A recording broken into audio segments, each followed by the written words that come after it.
Анаға тағзым орталығына қош келдіңіздер. Біздің орталыққа келген кезде ең бірінші сіздер осы бәйтерек тағымен танысатын боласыздар. Бұл бәйтерек тағында бізде ана сөзі әлемнің 32 тілінде жазылған. Сіздерге көрсете кететін болсам, өзіміздің қазақ тілінде дәл ортасында ана сөзі, одан кейін Италия тілінде мадре, француз тілінде мере деген секілді.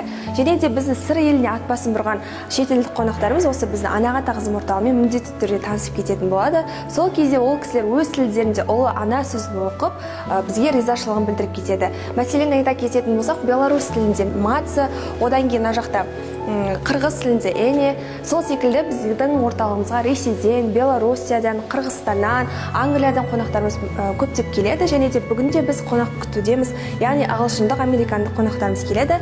Ол сөз өздеріңіз білетіндей мазы тілінде. Және де осы бәйтерек тағының ерекшелігі, әр ана сөзінің артында әр мемлекеттің өзінің символдық суреті бар. Оны жақыннан қарап тағы да танысам десеңіздер, біздің орталыққа келсеңіздер болады.